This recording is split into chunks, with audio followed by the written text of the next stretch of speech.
Welcome to Breaking Banks.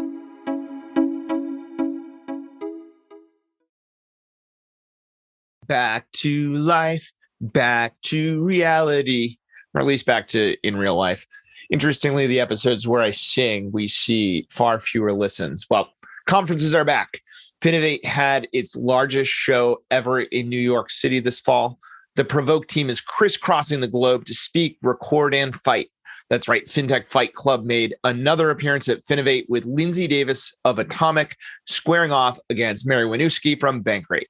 The best fight yet, and it is available at provoke.fm. This week, far fewer punches. Jim Marous, Chloe James, and I talk about all things Finovate.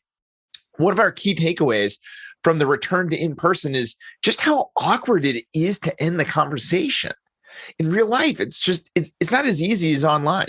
I demonstrate how much easier it is by, hanging up on Jim. Hope to see you in person too. Another great episode of Breaking Banks. It is almost weird to see the two of you virtually after just seeing you in person last week, after an extended period of not seeing you in person. Oh, it was so strange. Yeah, I agree. Chloe, did it feel weird for you? I loved it. I was just so happy to be back together in person, seeing Jim after a number of years. The last time I'd seen him was in Toronto, I think. Heavily pregnant the last time I saw him, and now I have two children, and it was just nice to see him in person. And then it was awesome to see you, Jason. You stood out in your floral shirt as always, and I loved seeing everyone in person. I thought it was such an awesome vibe, just the energy. I walked in, I basically bumped into sort of three people I knew within the first 5 minutes, having just come from the airport, and I loved it. You know, the whole interaction, the overwhelming desire of everybody to network was like almost ramping up whatever was there before. I've been doing things. I've seen people over the last several months, very small groups for the most part, but even the big groups. I've done a couple stage presentations, and those sometimes aren't really as much networking. This was really cool. And actually, I went from that to another event where I was also doing a lot of interacting and networking. And it was really good because nobody wanted to do anything other than talk to each other, which made it so the off-program education was even greater than the in-program education, which was also very good. It was fun because you didn't know what normal was going to be like, because there aren't many replicative programs that we do that you go from year to year to year, or half year to half year in this case. But to see it actually come about and not feel like it was stifled in any way was great. Well, and let's talk about that, right? Because with Finovate having taken a pause, coming back last spring, one of my early complaints that I used to bring up to when it was run by Jim Bruni, having been at the very first Finovate, is for the first couple of years, it felt like it was the same incumbent providers were pitching the same thing over and over again to see hey, does anybody want this yet? Right. I won't pick on one of them there's several of them that have the three letter acronyms that you did this last year. You did this last year. You did this. We're on year 4. It felt like there was a backlog of new things coming in, with an equal mix of, some of those, and this is my personal pet peeve, and this is the hill I will die on, Greg Palmer. I'm going to link this to you. If you won Best in Show the year before, you can't win Best in Show with the same demonstration the next year. That's it. I'm dying on that hill. I know that was a frustration of yours there, wasn't it, Jason? And I think, and you know what, on that note, I just do want to talk a little bit about all the demos. And I just thought there were some really standout, impressive people on stage. And we're talking about sort of the energy that was even in the conference, as in, walking around, with delegates and people that were there. But it was just the energy on the stage, people from all over the world. I thought it was, very diverse. I saw some fantastic men, some fantastic women, lots of different ages, lots of different nationalities. A lot of different ages. Yeah. There's some that I said, oh, geez, they're creeping up to my age category and they're innovating. And then there's obviously one standout that was, oh my God, they are so young on stage. And then realizing they weren't quite as young as they looked, but still the dynamic and the fact that innovation can be done by, as you said, Chloe, all ages, all denomination, any age, any race, any place in the world. And I thought there was an extraordinarily good diversity of types of innovations. I mean, I'm one who really tends to want to hear what I want to hear. And so there were some that I go, this really isn't what I'm at all interested in, but it was still interesting, if that makes sense. I'm not a back office operational kind of guy, but those innovations were clear enough and clean enough that you really understood this is pretty cool stuff. Yeah, we've talked about AI. I know, Jason, that's a huge piece for you. It was everywhere, but there was a lot of AI, wasn't it? It was absolutely. I'm going to be ranting this whole thing is what it seems like. You guys are pushing my hot buttons. Yes, the AI was everywhere. Keep going, Chloe. Yeah, it was absolutely everywhere. I mean, two founders I was really impressed by was Nuance. There's female presenters, and they were incredible. That was a huge AI piece and some of the achievements that they've had so far, and actually integrating things into large organizations. I mean, we can come on to integration and partnerships, but if we're talking themes and AI being a huge one, surely integration and partnerships was the massive piece there. And that was, everyone sort of wanting to meet everyone and actually get something into an organization that will really make a difference. And there were the other fantastic panels of investors who were really talking about, the classic age old of, you've got to solve a problem that we don't have the bandwidth to fix, and you've already got the solution. Like, unless you have that, you're just dead in the water. That's interesting about the AI thing, because it is interesting that AI was everywhere, but if you go into the banks, AI is nowhere. I'm sorry, but I'll rant forever in the fact that we talk about great things that we don't do as an industry, and AI and use of data is a really good example of, unless you're going to do a plug and play, which not many institutions are going to do a plug and play on something that they don't understand, the challenge is going to be, I want to start seeing it in the marketplace so that these things don't look as far-fetched. The other challenge is, and this is going to be the hill I'm going to die on, is that if you went to the floor, I'm not going to talk the innovations as much as the vendor floor, and you asked for the elevator speech, and you closed your eyes, you weren't sure who you're talking to. Oh, absolutely. Really frustrated by the elevator speeches that say, we can do everything from A to Z, and it looks like this, realizing that right now in this economy, I wrote an article about it, the buyers aren't buying what the sellers are selling. The reality is, until you break this down into what you really are going to sell, no one's going to buy it, because nobody can get their arms around something so big at a time when they're scaling back, right or wrong, their innovation process. So let's build on one of these things, Jim, and then let's come back to the pitch. But I want to build on data and AI for a second. One of the problems, not only are they not positioning it in a way that the bank wants to buy, the incumbent wants to buy, they don't understand the challenge. The extract, translate, and load of the data within a bank is so laborious, and the data is so siloed in so many places. And you talk to these startups, they're like, oh, but we have an API. Well, guess what? Your bank doesn't, right? The bank you're trying to sell to and pitch API to, like, they now understand what API is, but the incumbent providers they're relying on don't make it easy to access that. So I think you need to both understand what their problem is you're trying to solve, but also what that journey is going to look like. They don't want to sign a 5-year contract with their 3-letter core provider in order to create access for this data flow. They need to find a way to do this in a way that the bank can actually digest, right? They're selling too much of the elephant to be swallowed in one bite. So what's it going to take then? Is it going to take just going into one of those silos and solving the problem in one of them before it gets rolled out across the whole bank? Really? I mean, that's what you're selling. One of the silos, or because this one is near and dear to my heart, because it's what we demoed, is that the concept of social money between the Chuck network and Prize Out. And what was amazing about this is, so we started concept development on this while the first entrants were being announced for Finovate, right?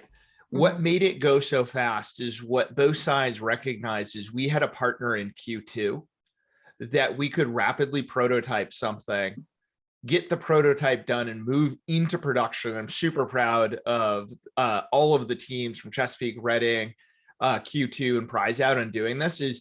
This is, to my knowledge, the first time you've seen a demo done live that was running off of a core, not just one core, but two cores, right? And the way we were able to do it is Prize Out recognized the limitations and how hard it was to sell into this. And they said, so what we need to do is actually find an environment we can work. We're going to start with Q2. We know how to leverage the SDK. We can go rapidly prototype some of this stuff. Well, that's going to be the key, is that, you know, a lot of these innovations can't take data in its messiest state and work with it, but they've got to figure out who they're going to be partnering with to do so. You know, and that's going to be the key, because at the end of the day, and we all talked about this independently and together, is if you can't get speed and scale, you are going to fail, because by the time you come out with something that takes 12 to 18 months, it's already too late, because something's already better in the marketplace that you're competing against. Yep. And you know, most solution providers on what I'll call the solutions are already out there, realize that the only way they're going to make it is to be able to do the back office processing, even though it's going to be outside of the core. It's still going to get the solution done. And right now, at the end of the day, the solution is more important than the messiness, as long as you're not making it more messy to do it. That almost sounds logical, but the reality is there are some organizations that presented that haven't figured out that they're wanting to get it in a beautiful setup with data, and that's just not going to be the way the financial institution can provide it. No, not at all.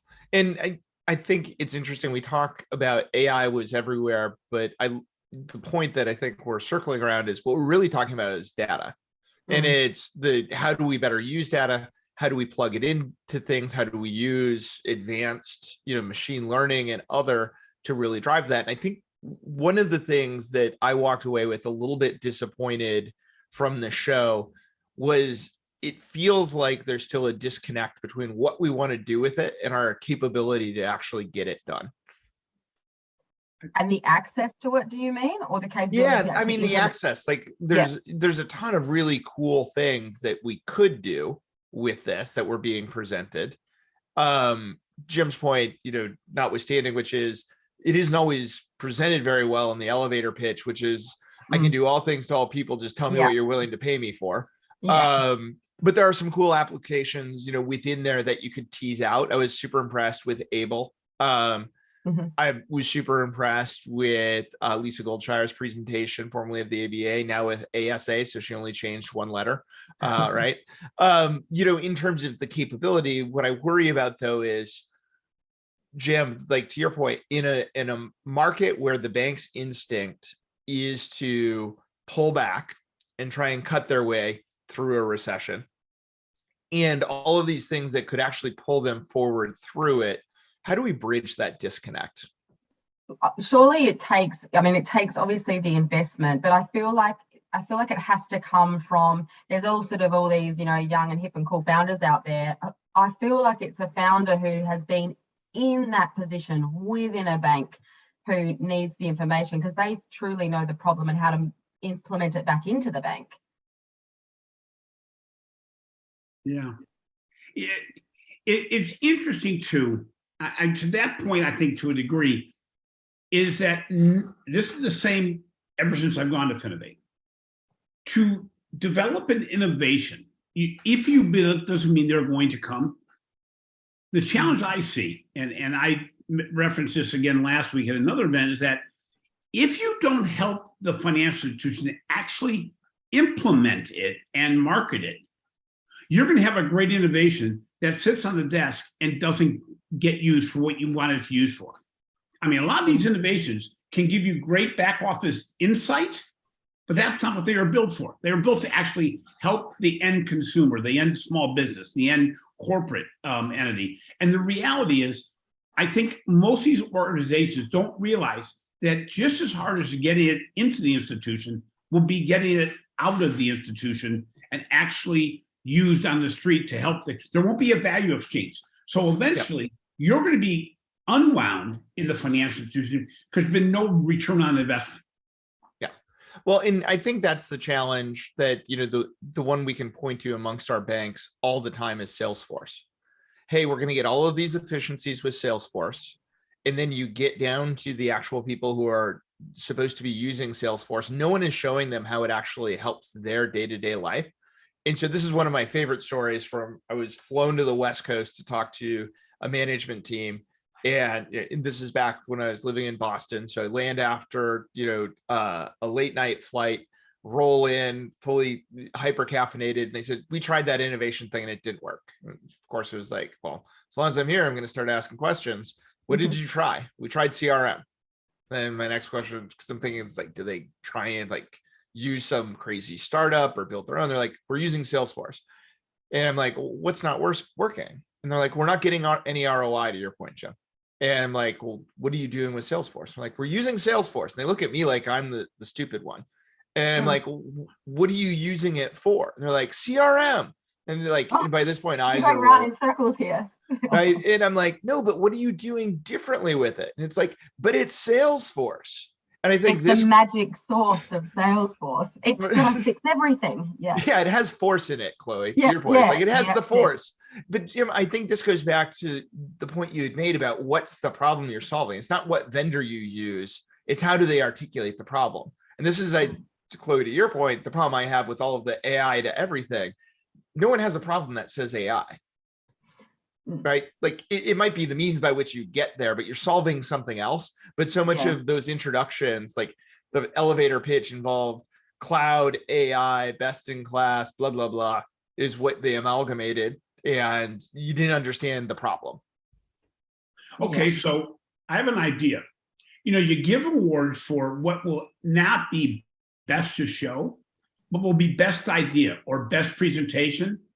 And then at the next Finovate, 6 months later, you give the really big award, which is who has gone to market and actually implemented it somewhere. Because the reality is, if it takes more than 6 months to get it implemented anywhere, then it either wasn't a real good idea, or you've made it too difficult to implement, or the financial institutions, messed it up. So, let's find out 6 months after the Finovate, who were really the best to show, not only from the idea standpoint, but getting people on board, number of households they've implemented against, what kind of ROI the organizations have had, and have these same organizations, without having to get on stage, present how well has it gone? Because any longer than, in my world, any longer than 6 months means, guess what? Your solution isn't fit for market yet. Because I don't care what the solution is, except for Salesforce. If you can't start getting an ROI in 6 months, this is not speed of innovation. This is not an innovative process. Yeah, it's like don't tell us, show us, but not show us in a demo. Show us when you've implemented. Oh, that's such a good, Jim. I think that's an awesome new strategy. Talk to Greg Palmer and maybe. And I didn't have that when we started this show. That just came out of somewhere else. But I think that the problem right now is the industry will go, if they keep on going to shows and think they're innovative, they aren't. It's how quickly can you get these innovations on stage? Oh, and by the way, maybe we give a couple to financial institutions on what they actually implemented over the last 6 months. Did you guys have any conversations with, people who were there, perhaps like industry side, as in, the incumbent side, whether they had really seen anything that maybe they were thinking about taking back to their organization, whether or not they have the power or not to do that? I'm just interested. I had chats to a lot of the demoing, and I did have chats to a couple of an Aussie guy actually from Vincent Turner, and he was talking, he was saying he had sort of 10 meetings set up with people there who were interested in his products, and I wonder whether they come to fruition, but I'm just interested on your perspectives there. Well, this one was clearly in flight since it was just announced last week, but UpSwat, one of our members, Emprise Bank, announced a deal. And so UpSwat actually helps cleanse SMB data. And I thought they had a strong demo, but to Jim's point, even stronger to me is Emprise is a very thoughtful organization in what it does, but to see them kind of say, hey, we're going to take this, straight into rolling it out to work around how do we actually better monitor the health of our SMBs. To me, that was impressive. And it makes me wonder, to Jim's question around the model, do we need to like have different awards where it's like solving most interesting problem? And if you like win both, like if you're a finalist for most interesting problem, you're automatically entered into the lottery for a year from now. You show us the traction you've made. Yeah. If you win And best honestly, execution. The idea of the traction reward I don't want to dissuade organizations that are really on the startup phase. I mean, Debbie and some others were so early in the process that they won't see it in 6 months, but it doesn't mean that wasn't a good idea, or a really cool solution. But on the other, I think there's something to be said for, is this something that is actually, because, Jason and Chloe, how many of the presentations from 3 years ago actually have seen traction? And let's even make it even scarier. How many of Best's shows have never seen the light of day? And that's nobody's discredit, but it means that either the problem was too big, or you weren't able to market it, which at the end of the day, for either the fintech solution or the financial institution, that isn't good news. And what was the return on investment? And oh, by the way, if you implemented it at 45 institutions, but none of them can really tell you what the ROI is, but we have deployed this at 3.4 million consumers, and you go, that doesn't tell me anything. We have some, I have friends in the marketplace that deployed their solution across an array of customers, but it basically was just an insight gather more than anything else. I don't know. So if you could change, Finovate has, I would say, more or less stayed the same over, a decade and a half at this point, right? There's been the introduction of more content. Is the staying the same mean it has staying power? And of course, they're now being copied by many different places, and the use of their gong and fixed pitch time. Is it time to blow it up and start over and say, hey, you're the leader in the space, innovate? Or does the staying power mean in the fact people keep coming back for it and ascribe value to it other than Alex Johnson? Does it mean that it's no, don't be chasing shiny objects? What would you do? Chloe, let's start with you. If you were the head of Finovate or recommending Finovate to someone. Yeah. A couple of things I loved. I loved the, not just because of the word of it, but the champagne panels at the end of the day. Loved.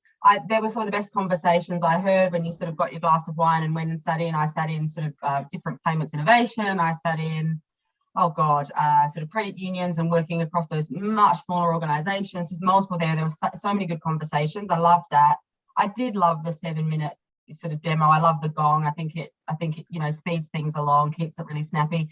Big, presentations by the likes of, two of them we're going to chat on the show with Sam Kilmer and James Robert Lay. We're going to chat to them about the Atomic Finovate. So loved those. Loved the big female investor panel with, the numerous women across there. We'll have it in the show notes here. I like Jim's idea of actually maybe the competition needs to be, show us what you've achieved, and maybe it's a new style of doing things, not just, you gave an awesome pitch, but actually we don't know whether that's ever going to go anywhere. Really, realistically, in the industry, it would be great to hear from people, we did this and this is how it was achieved in these banks and major organizations. Wouldn't that be powerful? And then that's really, that's where you'd see the big winners, I think. Yep. And maybe they don't have much. Sorry, I was going to say maybe they don't have as much to kind of pitch for because they've already got the deals, but certainly to get the bragging rights of that, it would mean you actually really have achieved something. To take Shark Tank idea and maybe in case instead of some of these what I'm going to call keynotes on the main stage, you have video shorts on previous innovations that were presented at Finovate and where they are today.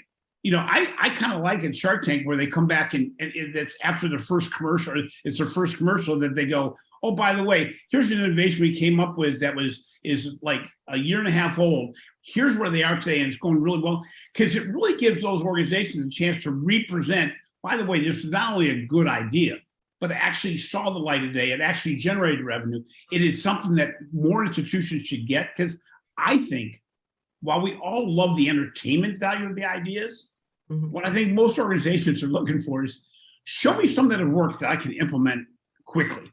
And if that's what you're looking for, you're going to have to really take a leap to find a Finovate in most cases, Jason, without taking yours out of the equation, because you did show that it's already in place. But most of these are not at that stage. But I'd love to see the where are they now type scenario. And you know, there's some really big success stories that started at Finovate. I mean, they can go back forever. And if they got a decent video crew getting on these, it'd be tremendous.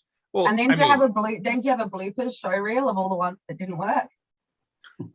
Yeah, or what did they learn? You know, or what did they learn? I know. You know what? Yeah.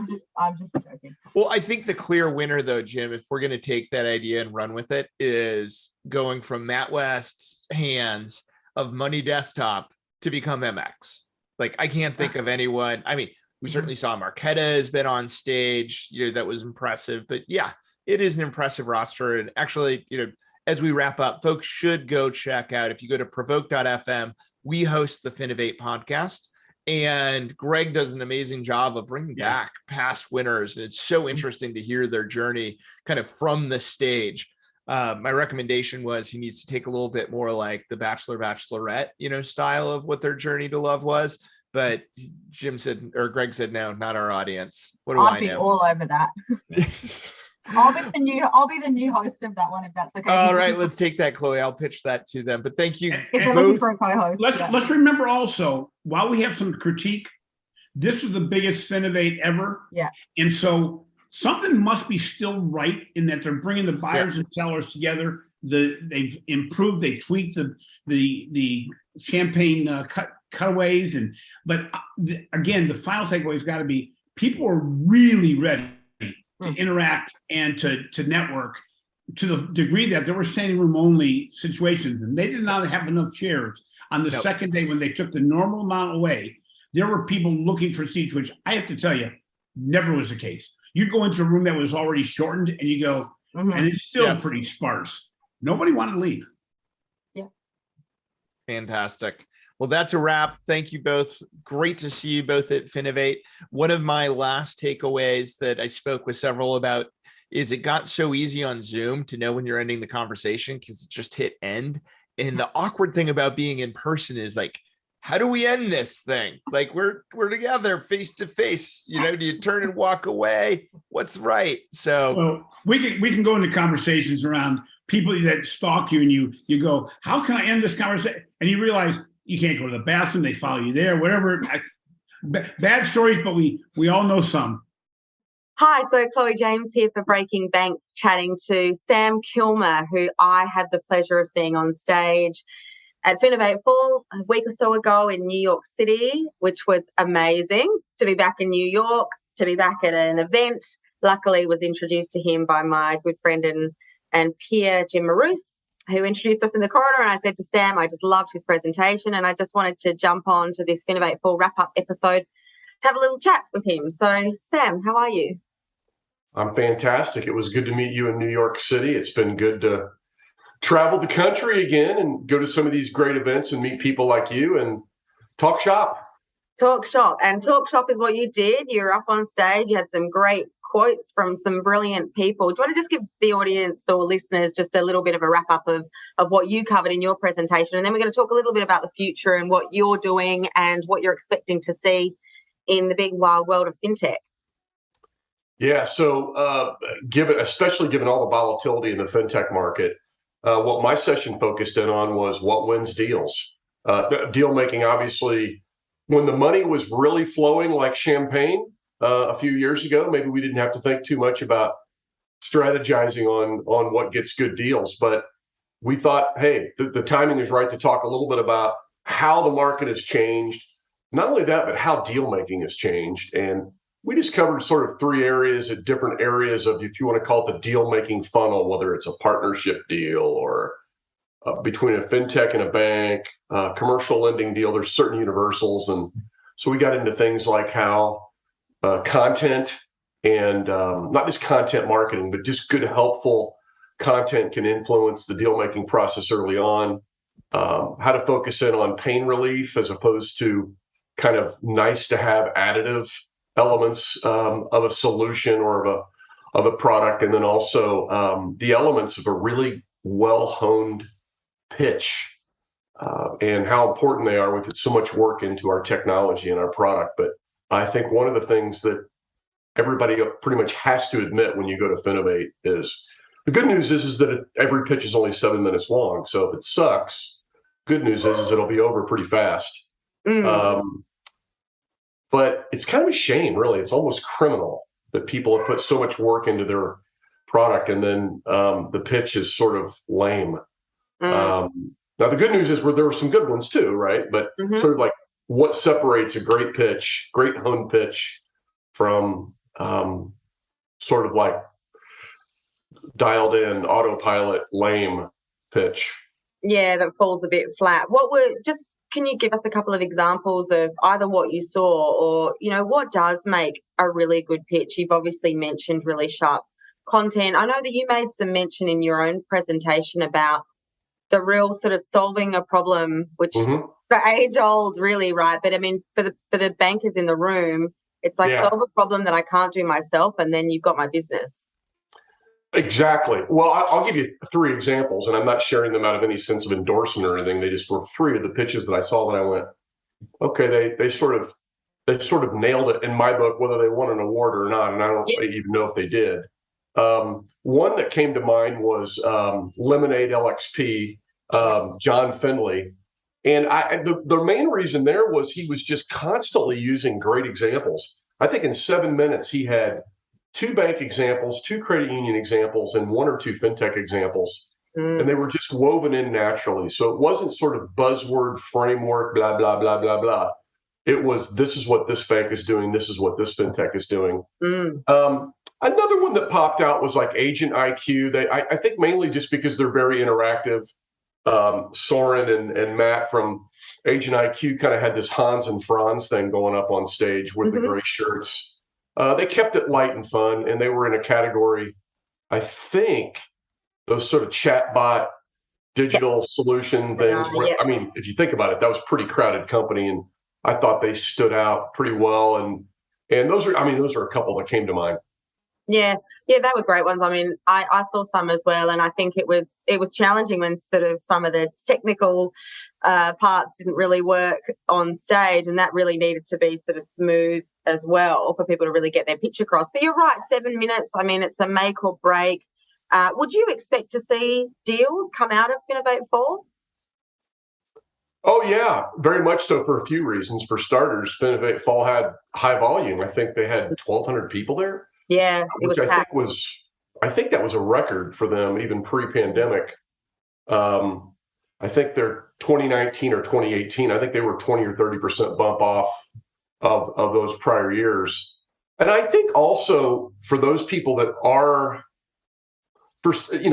in addition to some startup companies, you have a lot more established companies, and candidly, this bear market is ferrying out a lot of the dreamware and really focusing in on people that have, real investors, real capabilities. Another example that comes to mind was the folks at Aperture had an embedded banking, I say demo because what they showed wasn't, a bank in production doing it, but they sort of went ahead and put together the software to show how someone could embed I think it was digital banking into a travel agency, like a commercial client.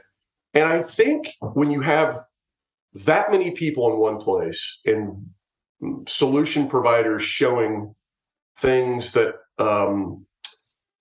are, if not fully in production, at least they could be manifested very quickly into production. I think those are the recipes for success in getting some deals. Yeah, absolutely. And as you mentioned, there did seem to be a real buzz and energy. It was packed. It was really busy. And I guess we're seeing a lot of that at the moment. MX was on recently. We've got Money 2020 coming up in a few weeks in Vegas, which can't believe that's the date.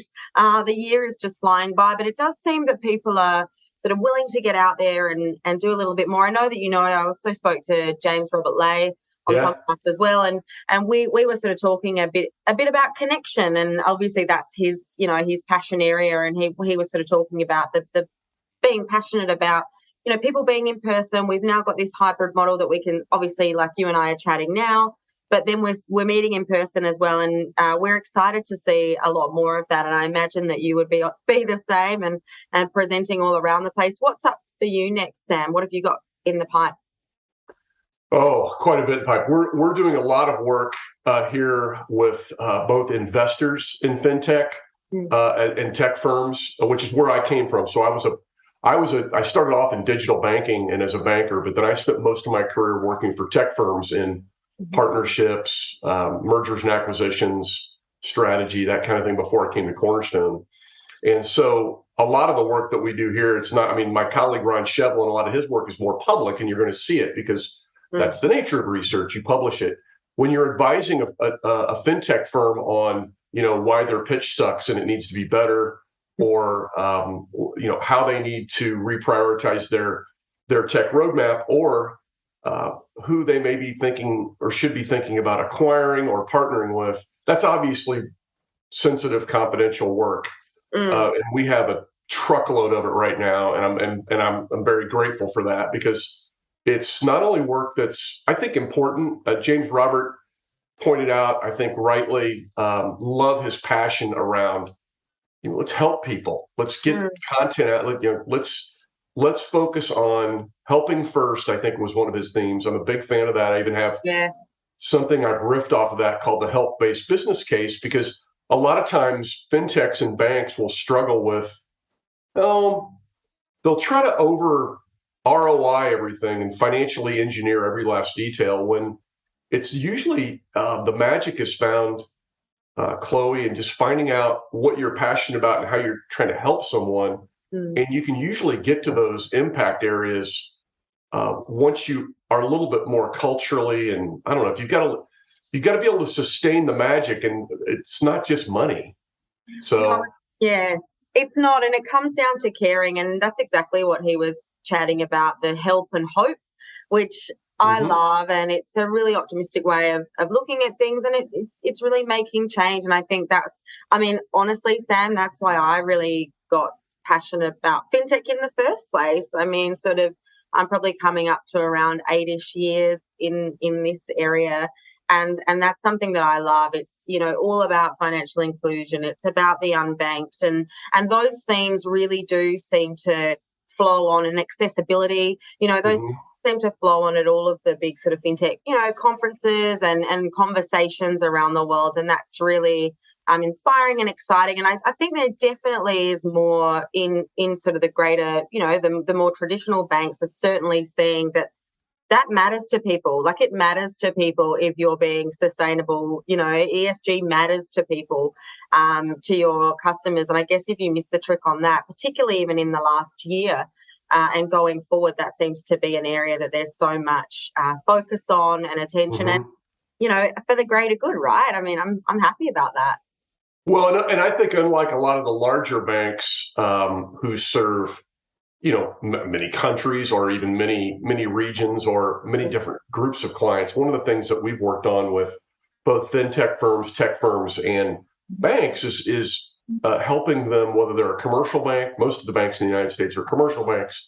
Finding, what time are you passionate about, dentists? Are there some specific customer niches?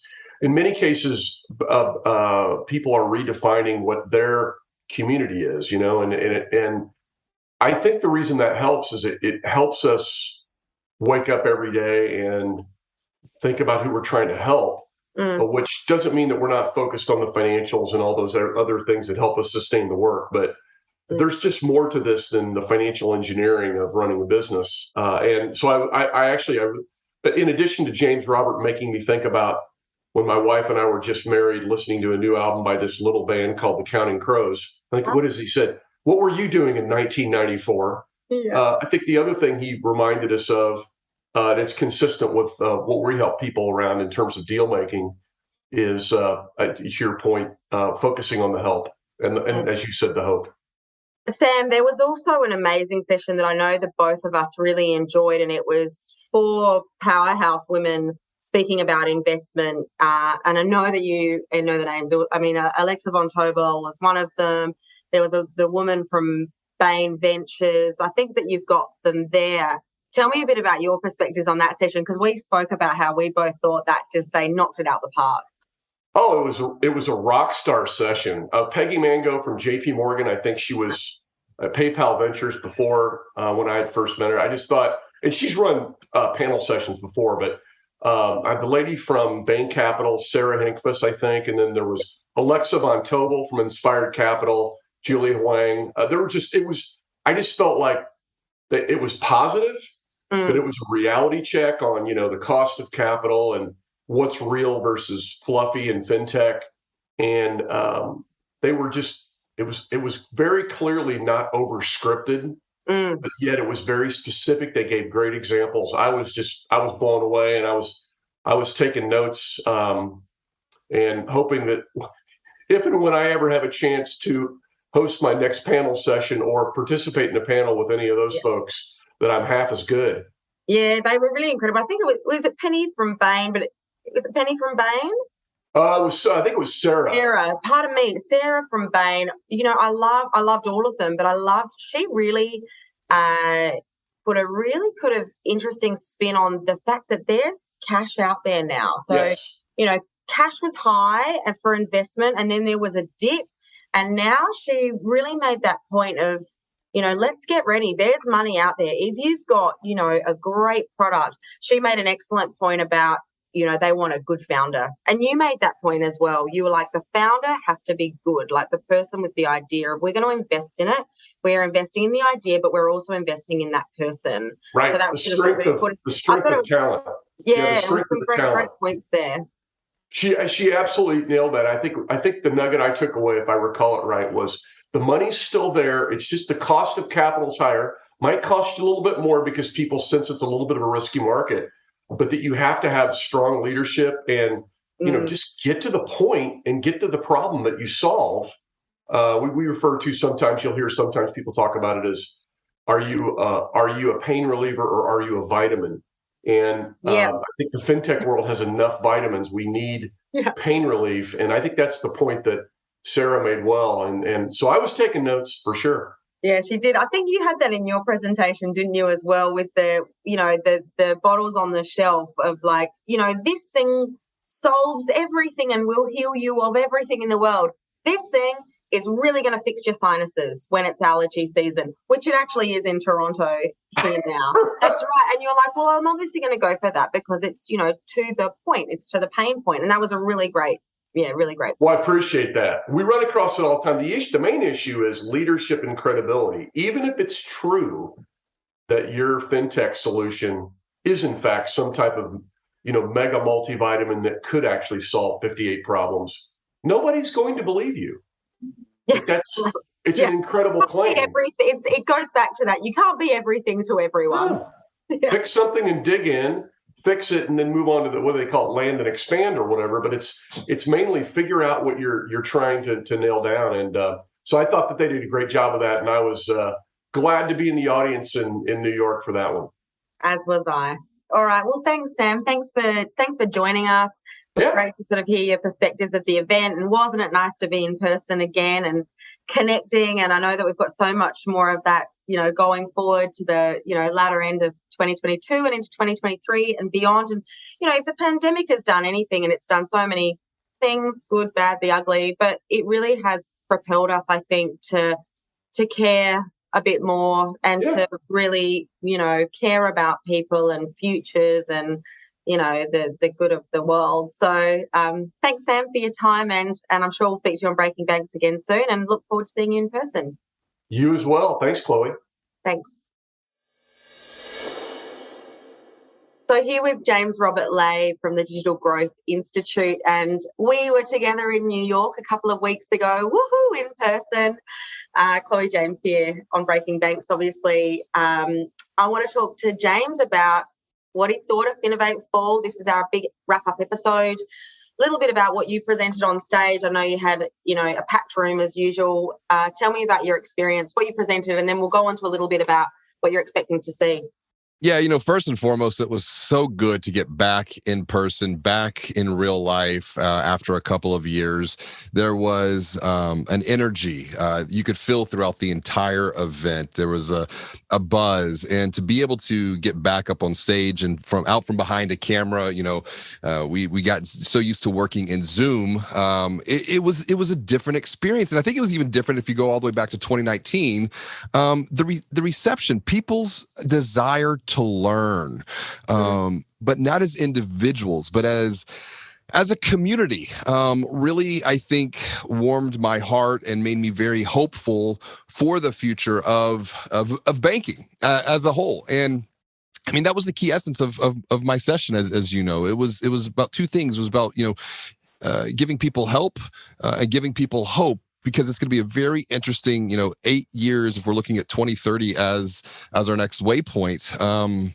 Help and hope, I think, are two things that people are really craving, both within the industry but also externally as well. Absolutely, and I think that sort of theme has been going for a little while now, but only to be propelled, obviously, I'm going to say it, by the pandemic. And is that really where you're seeing that big sort of upkick came in? And that's where you see that there's this real desire. And actually, Jim and Jason and I had this discussion as well, that it really is this desire to actually make fundamental change people's lives and help them. And that's really going into the corporate sector more, and people really wanting to help people. Yes, and I would say it's that one word, the idea of change. And you kind of saw 2020 as a tipping point for this. It was being talked about a little bit within financial services, but 2020 really accelerated a lot of that discussion, that dialogue, that discourse. And change is hard, change is scary, change is painful. And I think there's a parallel that's happening here. There's a lot of transformation happening within financial services, but there's a lot of transformation happening externally within regards to just people's wallets and financial lives. And I think it's using that as an empathetic bridge to understand what we're going through as an industry, to then externally what people are feeling on the home front. Yeah, are you really encouraged by what you're saying? You said, there was a great energy at Finovate Fall, and I absolutely agree. Interestingly, that's exactly what I said to Jason and Jim, that I just thought there was this sort of energy. People were really pumped to be there. As you said, they really wanted to learn. Do you think that is also sort of, weighed up with a little bit of a trepidation about coming back in person? How long is it going to take to really get everyone sort of, back in person, communicating together? We're going to see that in the next year, hopefully. It's interesting when you study human behavior, and you watch you watch the common patterns of people. I was actually talking with my wife about this. I said, I wonder how long after everything, quote unquote, goes back to normal, which it will never go back to full normal what we had before. It's just we have new patterns that we've started to grow accustomed to. But getting back in person, I say within a year. I mean, even watching people and the way that they interacted with each other, there's a little bit of a curiosity, a little bit of wariness. But as the event went on, I saw people's behaviors change, handshakes, even a couple of hugs every now and then. And it's just, it's human beings. We're communal creatures. But I think what we learned out of the pandemic is we can go digital and still maintain a lot of relationships, maintain some of that energy. But from time to time, we do need to come back together as a group to recharge, to reconnect, and then use that as a way to cast vision going forward into how we could be even better than what we were previously. Yeah, absolutely. So it's really that hybrid approach, and we hear the word hybrid all the time at the moment, and being able to do things digitally, much better than we ever did before, which is fantastic. And obviously You're really behind that, but really having that in-person connection is actually making me laugh, James, because remember you and I sort of connected and we were sort of having a chat, and midway through our chat, we were like, I've interviewed you before, and you said you've interviewed me before, but we'd never met in person because it was, I guess it must have been in about it was probably like nearest the end of 2020. So we're all, and anyway, we just had that really funny moment of going, I know who you are. Right. And I think that we could take away is, you go to an event, the event does not end. The event continues, the connections continue, the relationships continue. Just as we are doing right now, we're on Zoom, we're able to see each other. If I think back to pre-pandemic, even 2019, this was not a commonplace form of communication. It was, at the time, we were utilizing it as an organization, but it was still very advanced. People were, covering up their webcams. They weren't feeling comfortable sharing and being vulnerable through a digital channel like this. But I think that's what we've learned is that we can, to use your words, we can hybridize communication. We can hybridize community. Yeah. What are we going to see from you in the next year, James? And then also a year from now, Finovate Fall, what's it going to look like? Some of the big themes going to continue through? Yeah, I think first I'll touch on Finovate Fall, looking a year ahead, and then back to this conversation.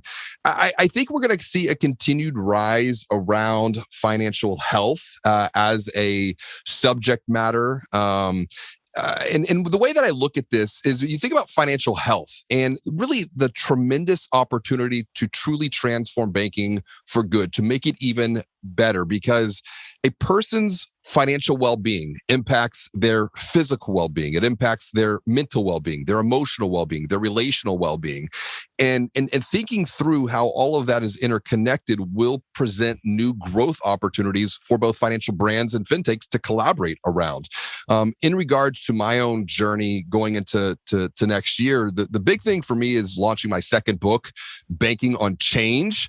And a lot of that has come from the lessons that we've learned through the pandemic, because we are in a period of exponential growth. And when I define exponential growth, it is through the lens of a person growing professionally, but at the same time also growing personally as well. And when you talk about exponentiality within financial services, you talk about change for that matter, it can make some people feel uncomfortable, but the good news is it doesn't have to feel that way. No, it doesn't. And that's a really, really positive spin-off. I'm looking forward to seeing you next, hopefully sometime over the next year in person, and I'm sure on screen as well. And I think you've made some great points there about how we're just even more connected than we ever were before. And I know that's such a huge piece for you. Help and hope and change. It's all positive stuff. Thanks for your time, James. Really appreciate you jumping on the call. As always. Thank you, Chloe. Thank you. That's it for this week. If you like the show, make sure to give us a 5-star rating on your favorite podcast platform, or share it with a friend, or share it on social media. We'll see you again next week with more Breaking Banks.